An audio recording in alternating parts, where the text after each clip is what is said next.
Imagine you are a Japanese leader in 1941, sitting in a dimly lit room in Tokyo and staring at a map of the Pacific. To the north is the Soviet Union.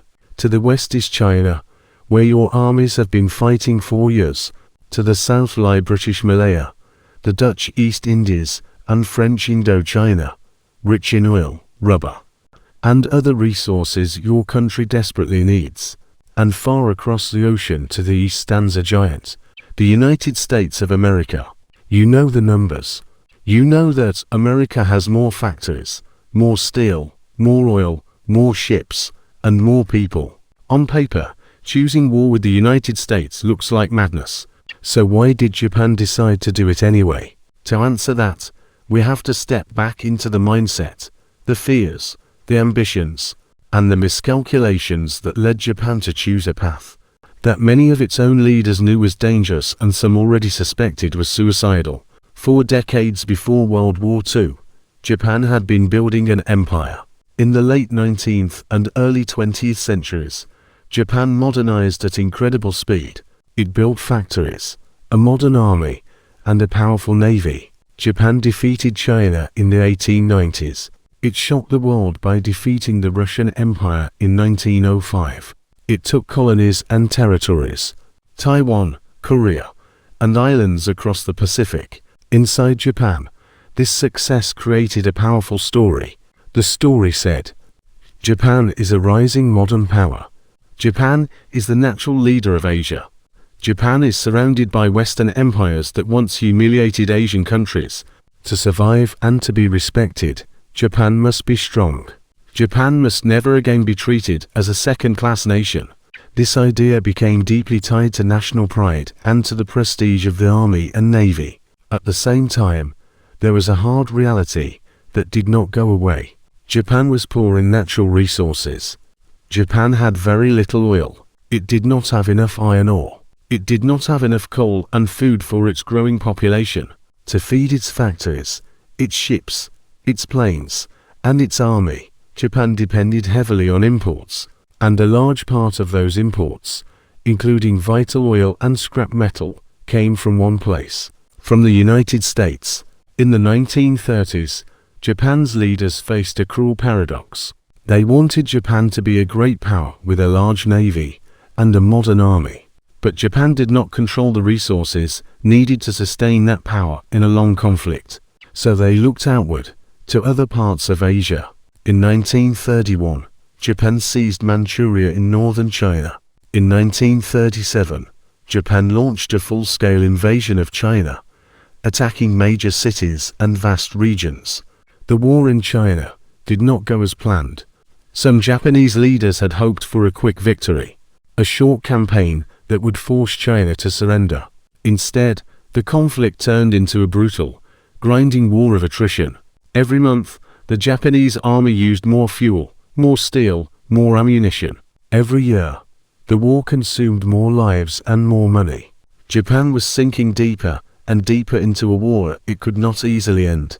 At the same time, the wider world was changing. Germany and Italy were challenging Britain and France in Europe and North Africa. The Soviet Union loomed as a potential threat in the north. The United States, still officially neutral, watched Japan's expansion with growing alarm. From Washington's point of view, Japan looked like a dangerous aggressor, invading China, bombing cities, and threatening Western interests in Asia. Step by step, the United States began to push back. At first, there were diplomatic protests. Then came economic pressure. America started to restrict exports of key materials to Japan: aviation fuel, high-quality scrap metal, and important machinery. The message from the American side was clear. If Japan continued to expand by force, it would pay a price. But for many in Tokyo, these actions felt like something else. They felt like an attempt to strangle Japan, to keep it weak and dependent, to deny it what many Japanese saw as the right to be a great power and to shape Asia. The more pressure the United States applied, the more Japanese hardliners said, "Do you see now? The West will never treat us fairly. Either we accept a humiliating position or we break this ring of pressure by force." There was another powerful idea growing in Japan during these years. It was called the Greater East Asia Co-Prosperity Sphere. On paper, it sounded noble. Asia for Asians, free from European and American colonial rule. In reality, it often meant something much simpler. Asia under Japanese control. To Japanese imperial planners, the logic looked like this. Japan needs resources. The European empires in Asia are distracted and weakened by war in Europe. The United States is divided and far away. If Japan moves now quickly and decisively, it can seize the rich colonies to the south. British Malaya, with its rubber and tin, the Dutch East Indies, with their precious oil fields and other territories across Southeast Asia. With these resources, Japan could become self-sufficient, able to stand on its own without American oil and Western trade. But there was a problem. As long as the United States Pacific Fleet remained at Pearl Harbor in Hawaii, and as long as American bases existed in the Philippines, Japan could never feel safe expanding to the south. Those ships and those bases were a constant threat. In the minds of Japanese strategists, they were like a loaded gun pointed at Japan's side. So the question in Tokyo became sharper and darker. Can Japan expand to the south and secure the resources it needs, without eventually fighting the United States? Or is war with America unavoidable? By 1940 and 1941, the pressure rose dramatically. Japan moved into northern French Indochina, and then further south, putting its forces within striking distance of British Malaya and the Dutch East Indies. The United States, Britain, and the Netherlands responded with much tougher sanctions. The most serious blow came in the summer of 1941, when the United States froze Japanese assets and, most importantly, imposed an oil embargo. Suddenly, Japan's nightmare scenario became real. The flow of American oil slowed, then stopped. Without imported oil, the Japanese Navy could not sail. The Air Force could not fly. Factories that built planes, tanks, and ships would eventually come to a halt.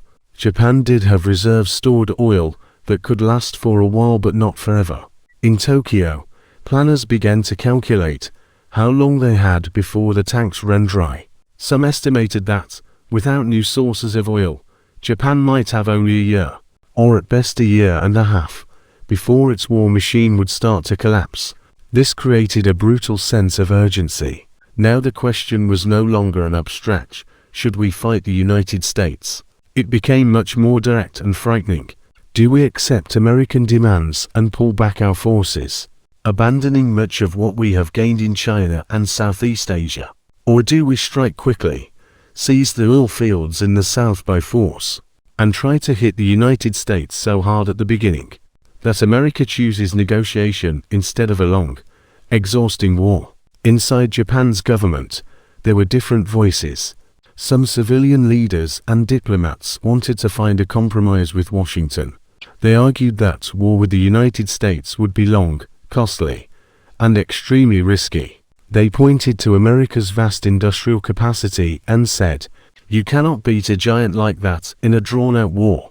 But the Japanese military, especially many in the Navy and the army leadership, saw the situation differently. They believed that Japan was already being squeezed and humiliated. They believed that if Japan gave in now, it would lose its status, its influence, its empire, and perhaps even its ability to defend itself in the future. They also believed something else that would prove to be a fatal mistake. They believed that the United States did not have the will for a long, bloody war in the Pacific. In their minds, Americans were rich and comfortable, not used to suffering, politically divided, and focused more on Europe than on Asia.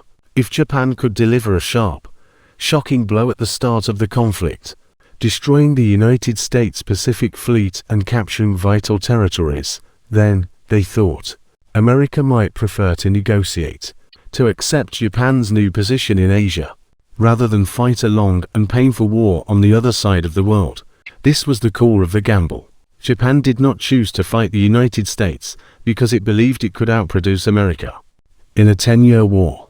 Japan chose war because many of its leaders believed they could win a short, decisive campaign or at least force a compromise, before American strength could fully come into play. At the same time, Japanese society was heavily shaped by militarism, nationalism, and ideas of honor and sacrifice. School children were taught that dying for the emperor was glorious. Officers were expected to choose death over surrender. Compromise under foreign pressure was seen by many as shameful and weak. To accept American demands, to retreat from China and Southeast Asia, would not just be a political defeat. In the eyes of many Japanese leaders, it would be a deep national humiliation. So as the months passed in 1941, the space for peaceful compromise grew smaller and smaller. Negotiations with the United States continued, but they moved slowly. Washington insisted that Japan withdraw from China and Indochina. Tokyo offered partial concessions, but refused to abandon its core ambitions in Asia. While diplomats talked, generals and admirals drew up war plans. In the Imperial Japanese Navy, one man in particular proposed a daring and radical idea for how to deal with the power of the United States.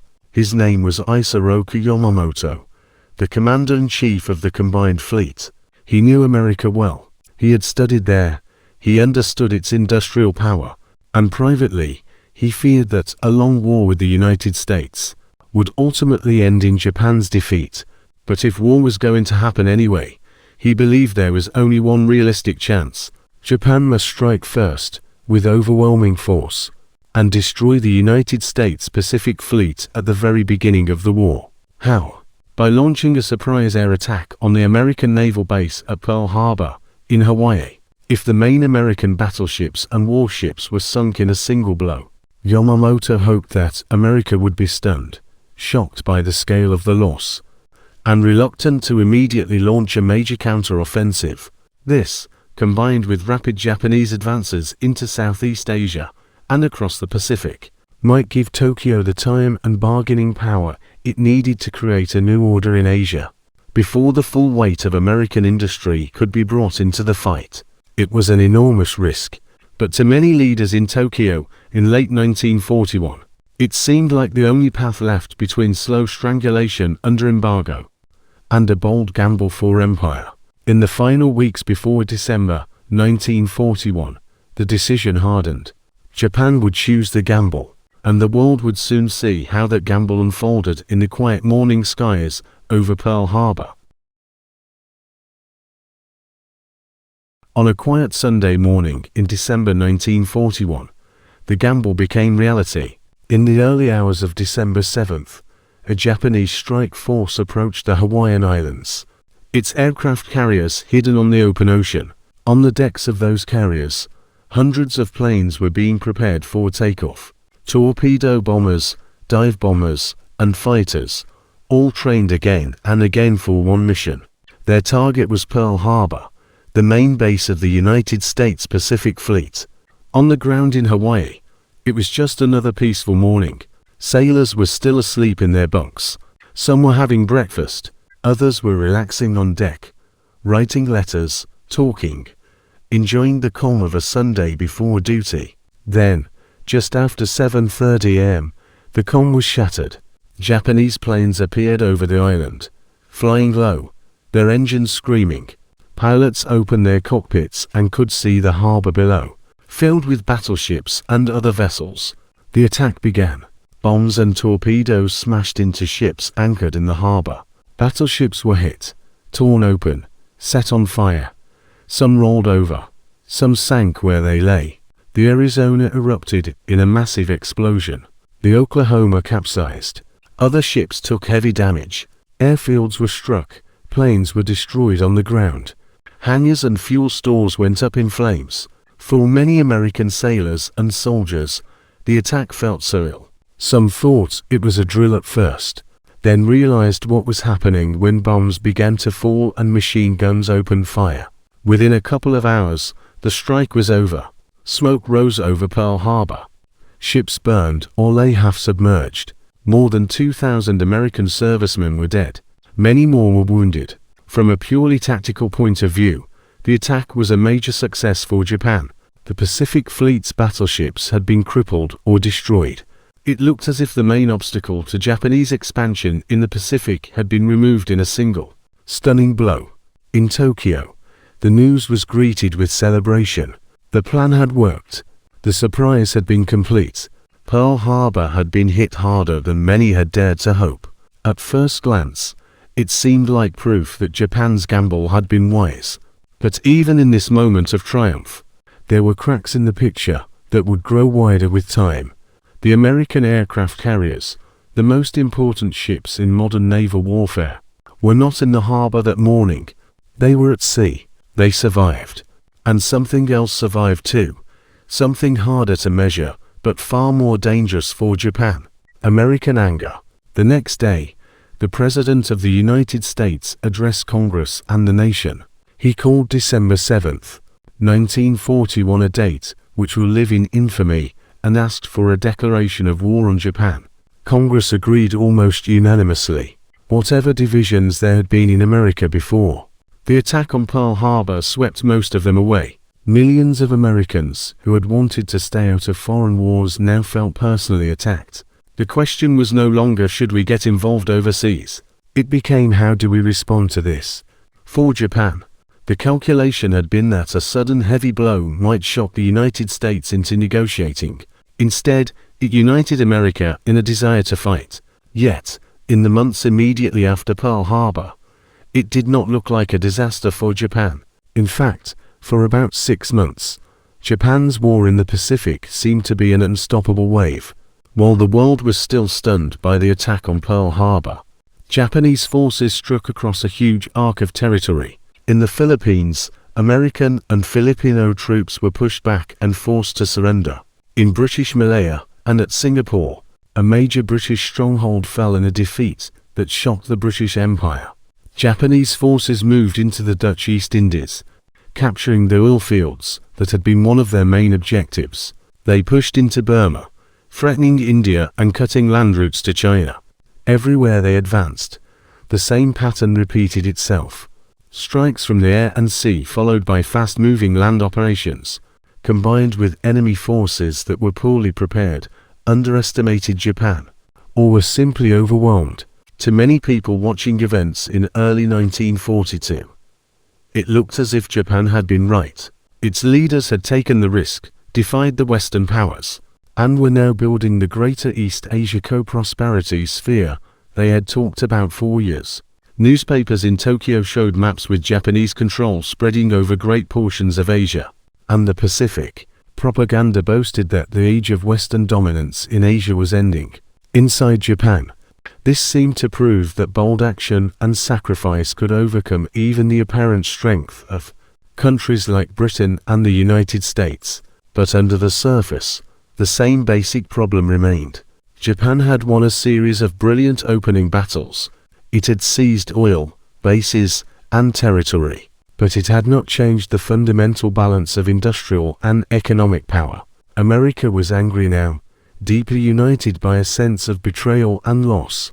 American factories began to shift into wartime production, building ships, planes, tanks, and weapons at a speed and on a scale the world had never seen before.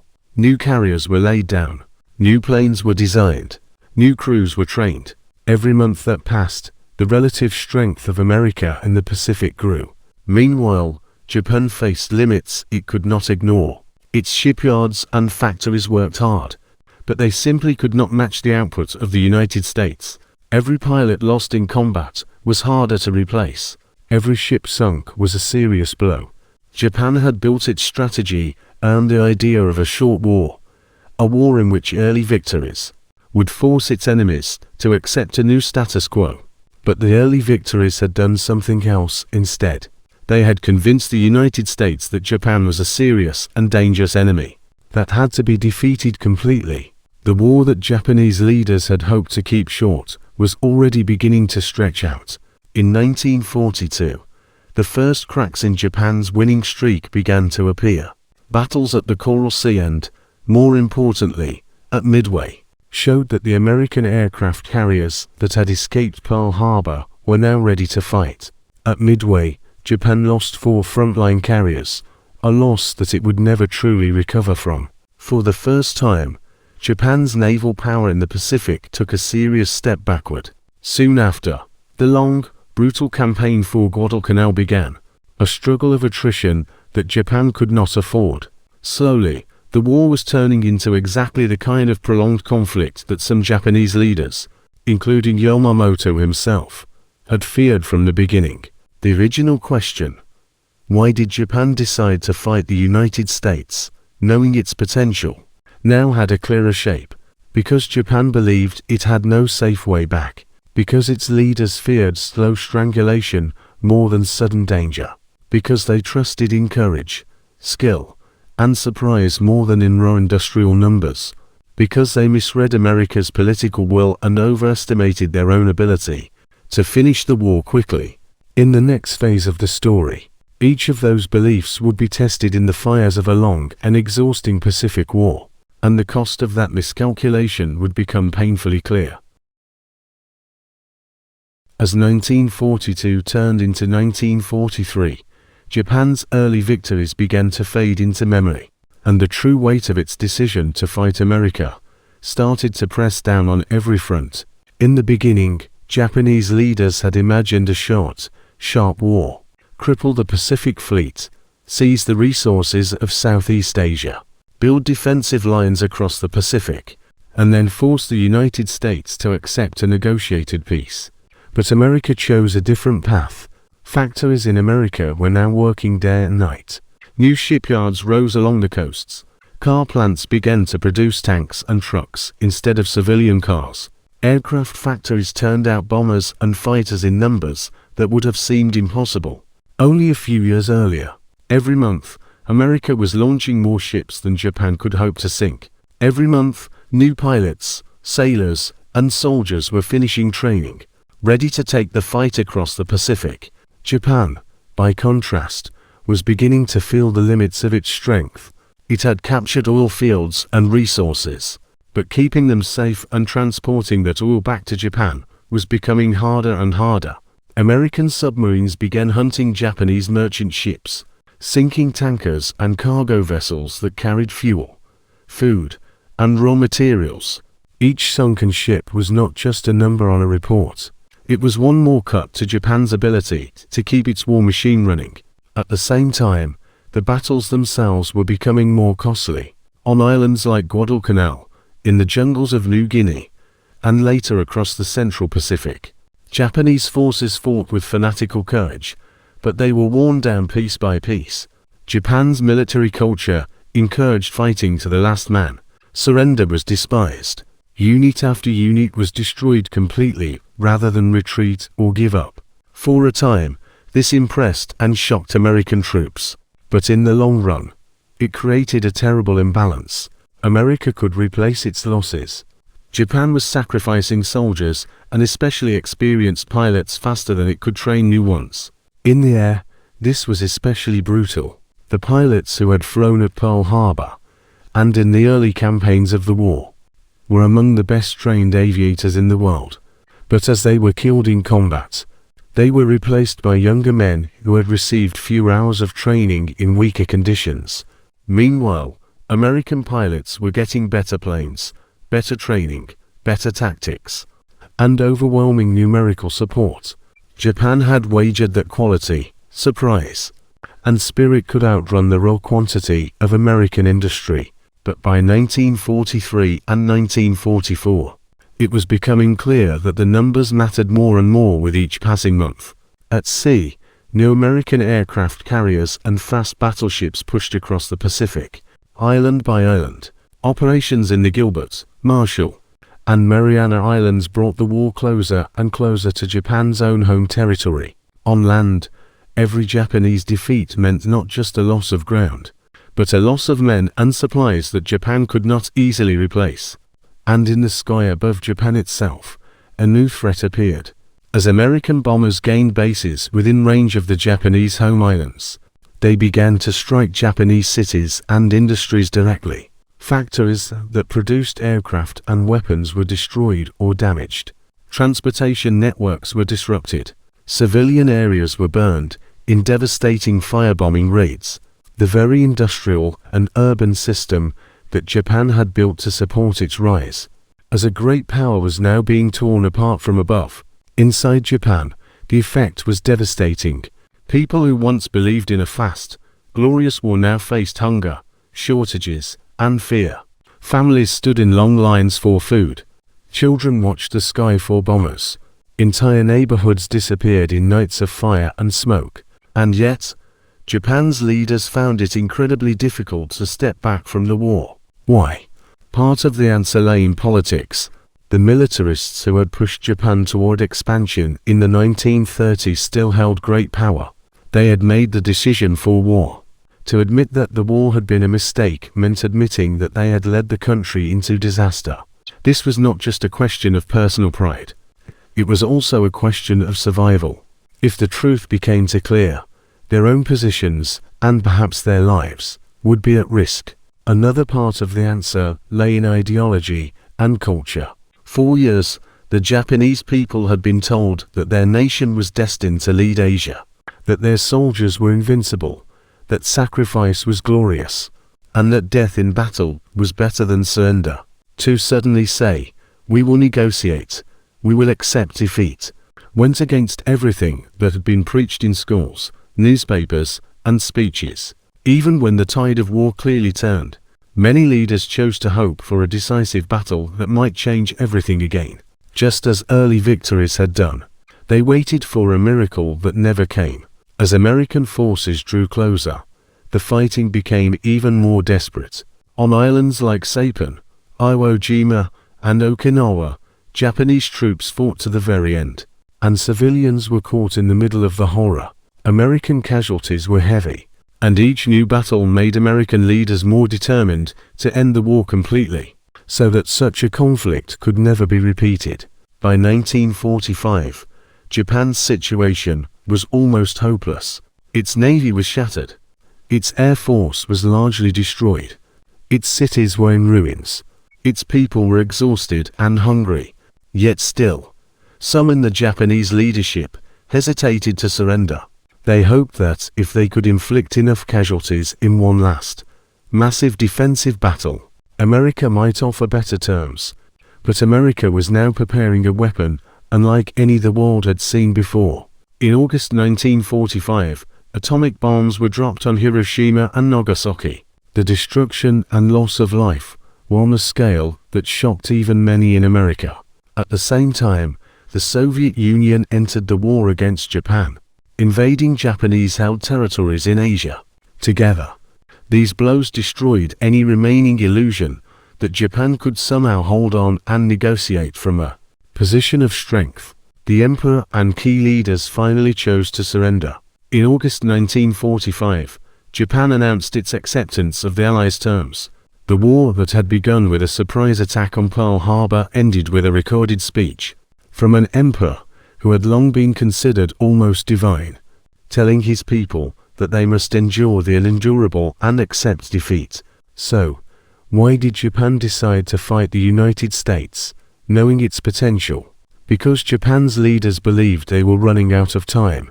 They feared that if they did nothing, the oil embargo and economic pressure would slowly choke their country and force humiliating concessions. Because they believed that bold, decisive action could change the balance of power before America fully mobilized. Because they trusted in courage, skill, and surprise, and hoped that these could overcome the cold mathematics of industry and population. Because they misread America, its political will, its ability to unite under attack, and its determination to fight to the end. And because, once that first step into war was taken, each further step became harder and harder to reverse. In the end, Japan's decision to go to war with America was not the move of a country that did not know the numbers. It was the move of a country that believed it could bend those numbers through speed, shock, and sacrifice, and discovered, at a terrible cost, that some realities cannot be bent. For historians and for us today, this story is more than just a tale of battles and strategies. It is a warning about what can happen when pride, fear, and miscalculation push a nation to gamble against a stronger opponent, and when leaders convince themselves that a short, Victorious war is the answer to a long, difficult problem. Japan hoped for a quick, controlled conflict that would secure its empire and its future. Instead, it got a long, uncontrollable war that destroyed the very empire it had tried to protect.